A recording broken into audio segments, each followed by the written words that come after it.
Why should anybody care about China getting its claws right into Canada? Just up above the US of A in North America. Why should anybody care? Well, I'm going to give you about 27 trillion reasons why everybody should care, why Canadians should care, and why the US of A should care as well too.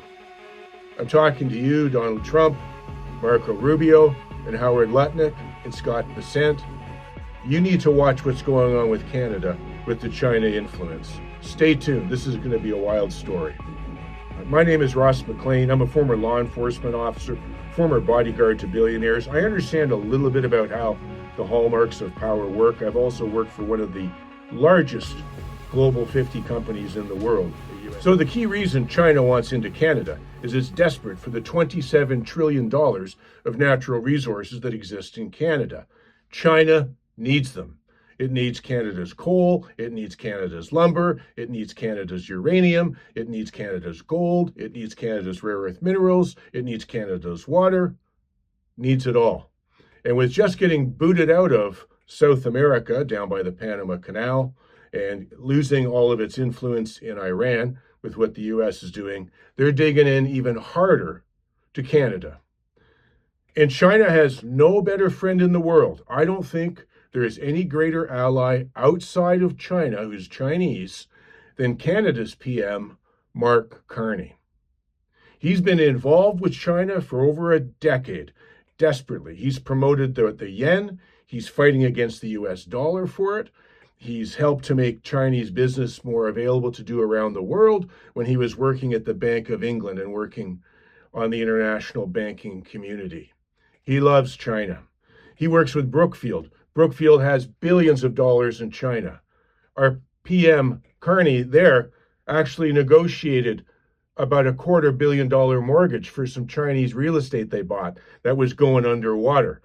And who bailed them out? The Communist Bank of China. Mark Carney still has millions in options that are tied to Brookfield being successful, and much of their success depends on China. But where Carney has made his real power move is he left Brookfield, where he was making money doing all of the green scam, which, by the way, in my other videos, you can see that the green scam was invented to get China out of trouble. That's why almost all of the solar and all the other crap that's associated with the green scam comes from China. And that's what Mark Carney is promoting. And that's the whole industry he's in, is the green industry. He wants to make it desperately expensive for people to use oil. And you have to use hydro instead. And all of the batteries and solar panels and windmill motors and all of the other things that China contributes to Mark Carney's favorite industry, the green scam industry. But let's look at Carney's biggest move yet. He managed to get himself moved into being Prime Minister of Canada with the shortest election in the history of Canada, with the weirdest rules for being elected to the leadership of the Liberal Party, the US equivalent of the Democrats. You might even say the Canadian Liberal Party makes the Democrats seem a little bit more right. That's how crazy it is. But now, once in charge, Carney is living like a king. See, Canadians aren't that well protected from their government as the Americans are with the republic system.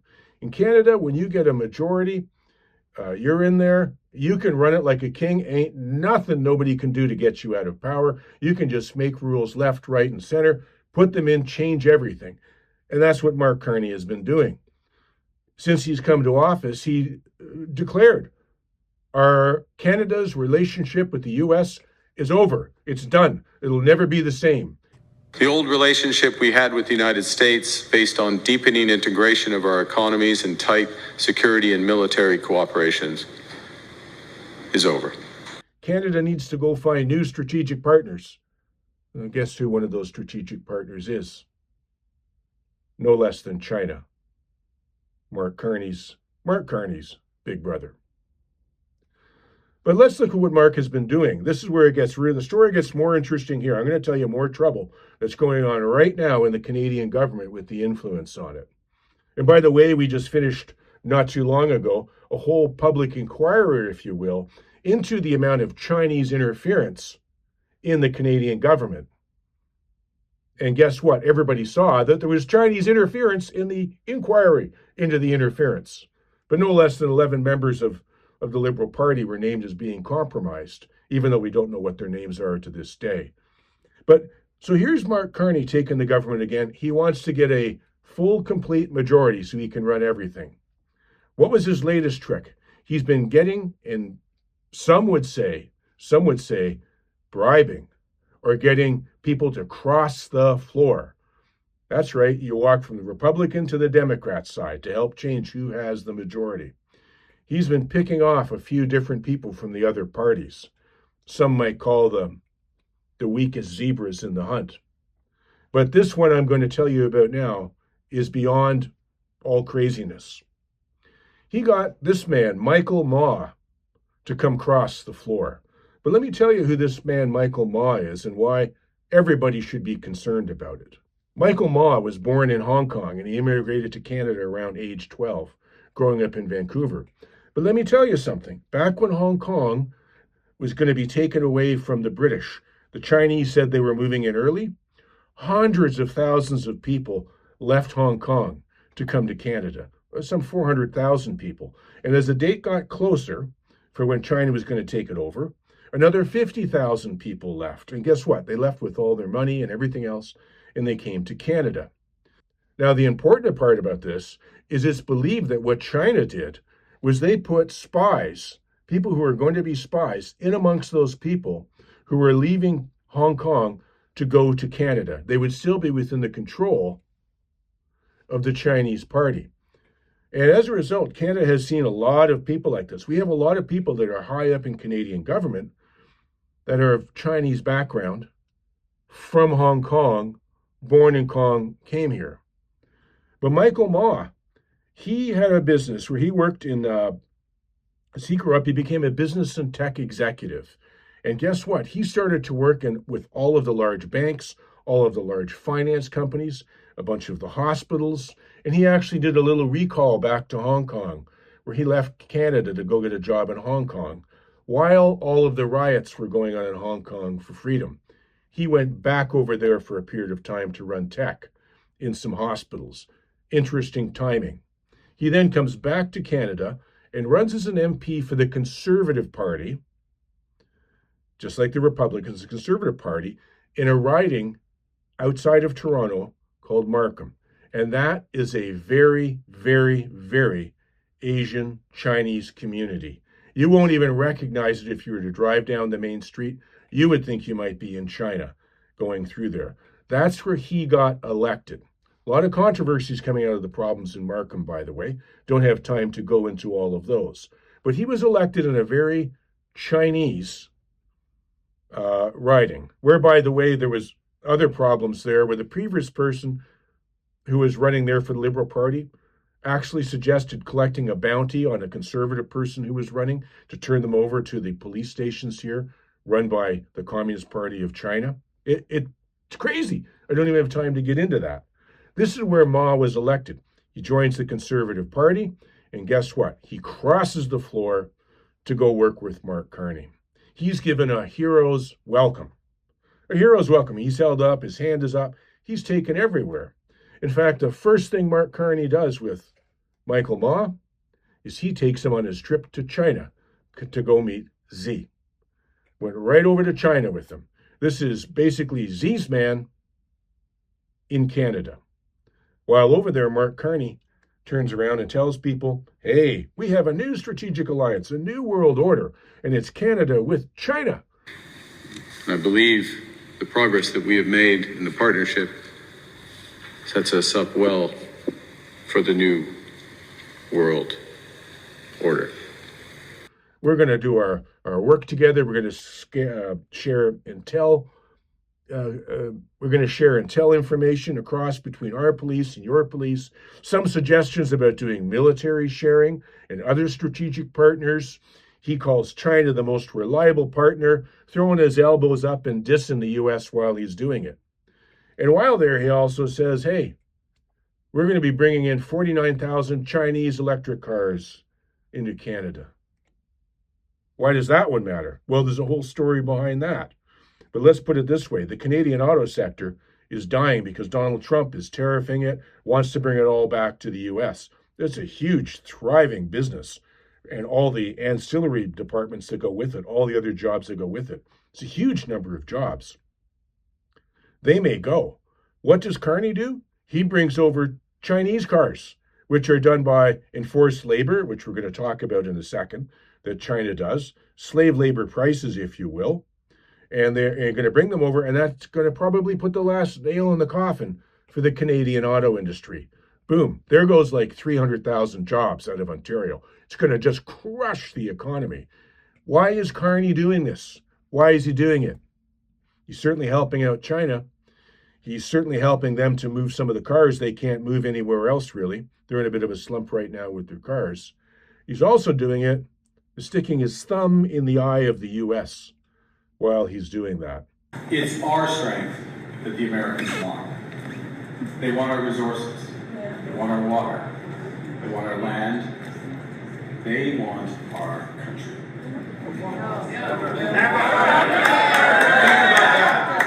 Think about that for a moment. They would destroy our way of life. Carney likes Michael Baugh so much. He sits him in the seat just to his right in the House of Commons, the place where the Canadian government sits. This new guy, this turncoat, this floor crosser, this guy who works with the Chinese front organizations, been well documented, sits him right next to him. What signal does that send to China? Shows that they're very compliant and they're going to be doing some work on this. As China and Canada move closer and closer and closer together.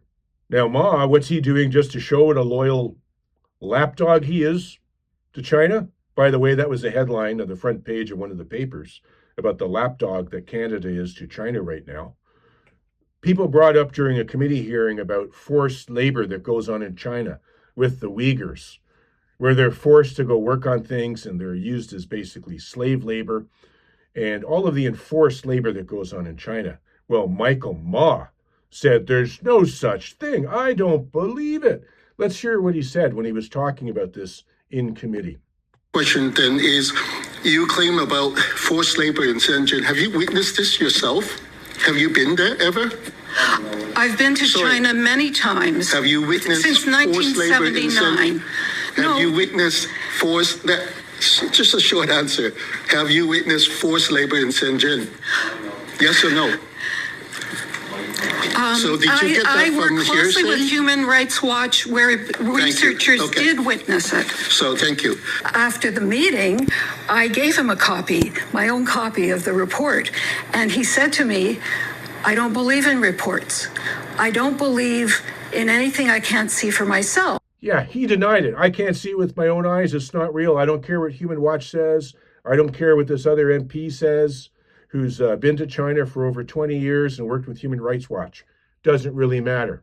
Then he doubled down on it again when he was being questioned leaving the House of Commons. Is it really an exaggeration? Do you believe there is forced labor in China? I believe there are forced laborers all over the world. What about China specifically? Well, all over the world. But China specifically? So I need to write. Now here I'm going to show you a little something. Someone did up an AI version of the questioning with Ma. Have a look at this. I'm going to tell you the significance behind this video. You claim about forced labor in Shenzhen. Have you witnessed this yourself?